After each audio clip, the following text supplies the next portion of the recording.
Welcome back. In today's video, we're going to be doing another market update for the Twin Cities greater metro area. Okay, this is referring to data of that for a 13 county region. You can see depicted on the screen here.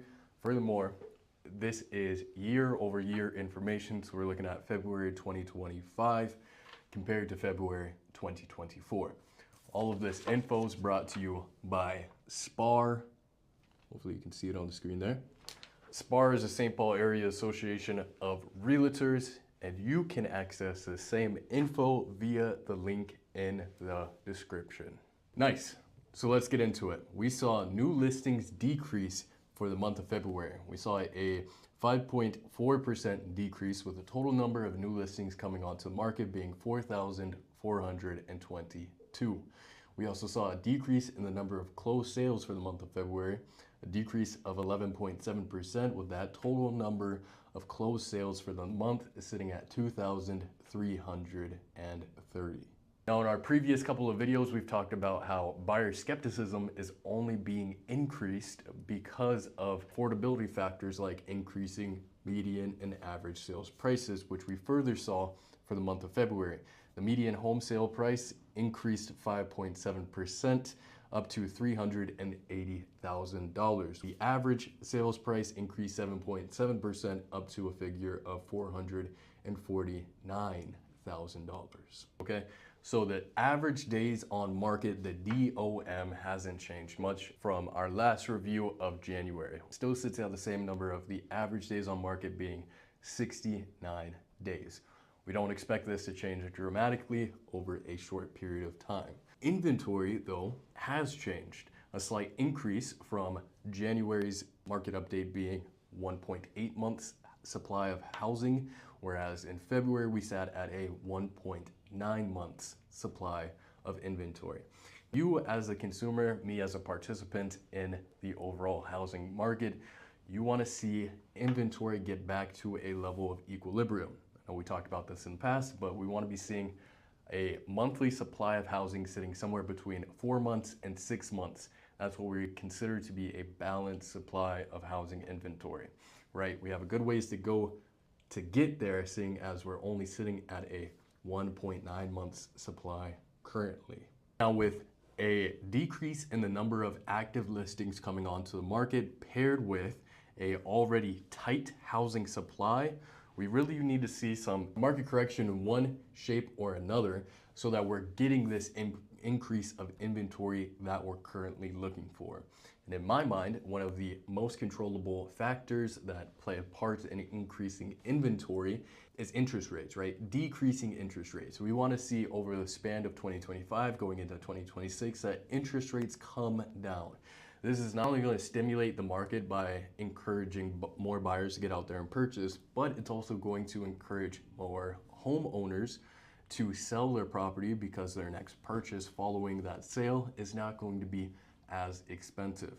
A lot of homeowners are currently doing this and already understand it, but if you purchased your home in the past at a lower interest rate, why go out there, sell your current home that you're holding where your monthly payment and the rate on them is so low that your monthly payments look like $1,500, right? If you went out and purchased right now, your monthly payment, if you're moving up in quality of the home that you're purchasing, it's going to be pretty large comparatively, right? You're going to go from like a $1,500 a month bill for your mortgage to $3,000 payment on your mortgage, right? Even more. It's dependent on what your situation is, but the overall idea is that it's a hard sell for people to go out there and purchase something else that's just going to be more expensive in terms of their monthly payments. From my perspective, we're currently rearing towards the end of March here. I don't think that the median and average home sale prices are going anywhere. If anything, they're only going to continue to ramp up, seeing as we have a little bit more time until we're actually in the heart of the spring market. So looking towards affordability to increase by the average home sales prices decreasing, in my opinion, doesn't make much sense.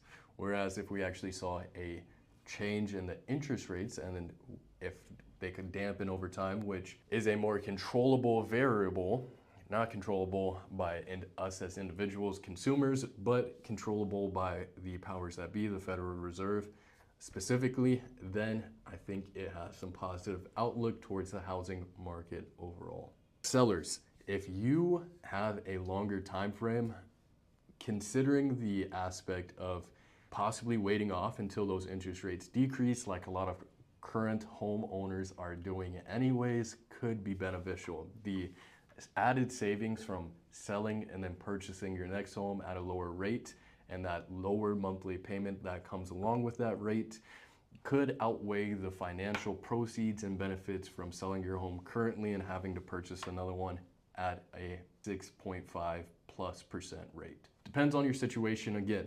If you need to sell your home quickly, then my advice would be to purchase the next one, the following one, seeing as most people who sell a home, their next step is to purchase another one.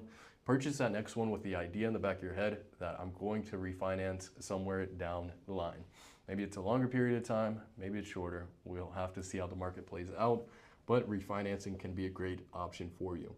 Most loan officers should be able to walk you through the process and make sure that you're educated on it. So if you have any questions, reach out to your loan officer. If you don't have one, I'll put you in connection with a good one if you live in these regions.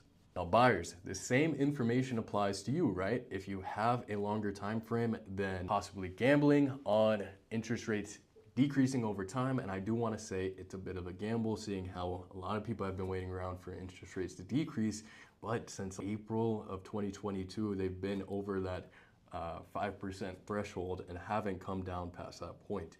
So truly is a gamble, but if the Federal Reserve can follow through with some of the things that they talk about of decreasing interest rates over the span 2025 into 2026, then things can be looking positive for you as well. Something else I want to encourage to my buyers out there: do not overexert yourself and make sure you're in constant contact with your loan officer. It's their job to make sure that you are educated on how much your monthly payments are going to be given the amount that you're trying to purchase whatever home for, okay? Don't find yourself in a position where you're writing up an offer and then getting into a really competitive place with some other people that are writing up offers on that same home, and you're writing up offers past the point that you know what the monthly payment will actually look like. Always be in constant contact with that loan officer so you're staying on top of the ball and staying as educated as possible. I've seen it a couple of times out there where people are having to make the decision of either walking away from a home or purchasing it and having to pay monthly payments that they can't afford.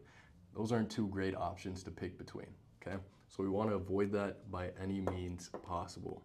I threw a lot of information at you guys today, but I hope that it is helpful. If you have any questions, comments, or concerns, reach out to me and I'll be in contact.